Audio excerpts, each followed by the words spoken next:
नमस्कार बंधुरा आमार चैनेले सकल दर्शक बंधुदेर स्वागत जानिए आज के फुलकपिर एक अभिनव पद्धतिते रान्ना आपनादेर संगे शेयर करब। धाबाते किंबा रेस्टुरेंटे तारका रुटी आपनारा अनेक खेयेछेन। पुरो रान्नार स्वादटा चेंज करे फेले दिए एकबार डिम फुलकपिर तारका एभावे बाड़ीते बानिये देखुन। आर बाड़ीते एई रान्नाटा करले 4टे रुटी किन्तु अवश्यई बेशी करे बानाबेन, कारण रान्नाटा देखते जतटा लोभनीय खेते किन्तु तार चाइतेও बेशी दुर्दान्त स्वादेर हबे। आमी आशा राखबो भिडियोटा सम्पूर्ण देखार पर आपनादेरो बाड़ीते एभावे रान्ना करे खेते इচ্ছে करबे। ताई भिडियोटा ना टेने सम्पूर्ण भिडियोटा देखार जोन्नो आमार संगे थाकुन। भिडियोटा जोदि भालो लेगे थाके भिडियोते एकटा लाइक दिए चैनेलटिके सबस्क्राइब करे अवश्यई पाशे थाकबेन। एदिके फुलकपि तारका बानानोर जोन्नो एकटा बोलेर मध्ये आमी फुटন্ত जल निये निয়েছি 1 কাপ परिमाण। एबार जलेर मध्ये फुलकपिगुलो आमी 10 मिनिटेर जोन्नो भिजिए रेखे देब। फुलकपिगुलो ठीक एभावे छोटो छोटो करे केटे निয়েছি। एदिके फुलकपिगुलो भिजते थाक और एदिके एकटा बाटिर मध्य आमी दुटो डिम भेंगे निচ্ছি। डिमेर मध्य स्वाद अनुयायी हाफ टीस्पून परिमाण लवण और हलुद गुঁড়ো दिए डिमेर एकटा तारका बानिये निते हबे। फुलकपिगुलो यदि आपनारा चान ताहले हालका एकटु भापिয়েও निते पारेन। आमी फुटন্ত जलेर मध्य 10 मिनिटेर जोन्नो भिजिए रेखे देब। फुलकपि भापिয়ে निले फुलकपि खेले ग्यासও হয় না और फुलकपिर मध्य यदि कोनो पोका थाके सेटाও नष्ट হয়ে যায়। ডিমের মিশ্রণটা সাইডে রেখে দিয়ে এবার ফুলকপিগুলো ভেজে নেব। ফুলকপির জল ঝরিয়ে নিয়েছি আর 10 মিনিটে এতক্ষণে ফুলকপিগুলো হালকা একটু নরম হয়ে এসেছে। সামান্য একটু লবণ আর হলুদ গুঁড়ো দিয়ে ফুলকপিগুলো খুব ভালো করে ভেজে নিতে হবে। গ্যাসের আঁচটা মিডিয়ামে রেখেই ভেজে নেব। প্রথমে ফুলকপির থেকে কিন্তু অনেকটাই জল বেরিয়ে আসবে। এক্সট্রা জল শুকিয়ে যাওয়া পর্যন্ত ফুলকপিটা আমি খুব ভালো করেই ভেজে নিয়েছি। ফুলকপির অনেক ধরনের রেসিপি চ্যানেলে দেওয়া আছে, আপনারা যদি দেখতে চান তাহলে চ্যানেলের ভেতরে ঢুকে দেখে আসতে পারেন। যেমন ফুলকপির ফুল পাকোড়া, ফুলকপির অনেক ধরনের তরকা, ফুলকপি দিয়ে ডিমের ঝোল কিংবা অনেক ধরনের নতুন রেসিপি চ্যানেলে দেওয়া আছে। আপনারা যদি দেখতে চান তাহলে চ্যানেলের ভেতরে ঢুকে দেখে আসতে পারেন। ফুলকপিগুলো আমার ভালো করে ভেজে নেওয়া হয়ে গেছে। ওই একই ফ্রাই প্যানের মধ্যে আমি ডিম ভুর্জিটাও তৈরি করে নেব। ডিমের মিশ্রণটা ঢেলে দিলাম, হালকা একটু সেদ্ধ হওয়া পর্যন্ত অপেক্ষা করব। তারপরে খুন্তি দিয়ে নাড়াচাড়া করে ছোট ছোট টুকরো করে কেটে নেব। যেভাবে আমরা বাড়িতে যে কিছু তরকার জন্য ডিম ভুর্জি তৈরি করি এই ভুর্জিটাও ঠিক সেভাবেই তৈরি করে নিতে হবে।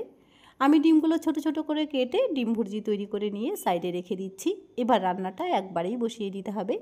একটা কড়াইতে 2 টেবিল পরিমাণ সরষের তেল গরম করে ফোড়ন দিচ্ছি একটা শুকনো লঙ্কা, গোটা জিরে হাফ টিস্পুন পরিমাণ, সাথে দুটো এলাচ মুখটা একটু ফাটিয়ে দেব।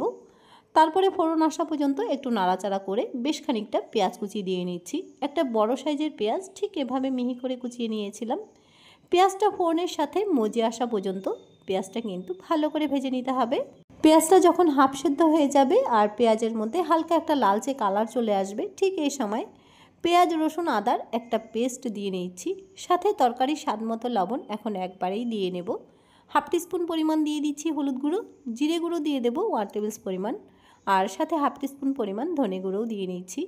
ঝালের জন্য এখানে আমি 1 চা চামচ শুকনো লঙ্কার গুঁড়ো দিয়ে নেব, তবে ঝালের পরিমাণটা আপনারা আপনাদের মতন করে বুঝে দেবেন। এবার সব মশলাগুলো সুন্দরভাবে কষিয়ে নিতে হবে। যে কোনো রান্নাতে মনোযোগের পাশাপাশি মনের আন্তরিকতাটা মিশিয়ে যদি একটু রান্নাটা করা যায় তাহলে আমার মনে হয় রান্নার স্বাদ এমনিতেই দ্বিগুণ বেড়ে যাবে। আমি আমার চ্যানেলে সব সময় নতুন নতুন কন্টেন্ট দেওয়ার চেষ্টা করি আর বেশিরভাগ কন্টেন্টই কিন্তু সম্পূর্ণ আমার নিজেরই তৈরি, তাই আমি আমার চ্যানেলের নামও রেখেছি নিউ টেস্ট। এদিকে কথা বলতে বলতে মশলাটা আমার সুন্দরভাবে কষিয়ে নেওয়া হয়ে গেছে। মশলা থেকে তেল রিলিজ হতে শুরু করেছে। ঠিক এই সময় আমি 4 চা চামচ টক দই দিয়ে নেব। এখানে যদি চান আপনারা টমেটো পেস্টও ব্যবহার করতে পারেন। একটু টক দিলে রুটির সাথে খেতে তরকারিটা কিন্তু সম্পূর্ণই আলাদা লাগবে, তাই টমেটো কিংবা টক দই কিন্তু অবশ্যই দেবেন। টক দইটা দিয়ে নেওয়ার পর আবারও ভালো করে কষিয়ে নেব।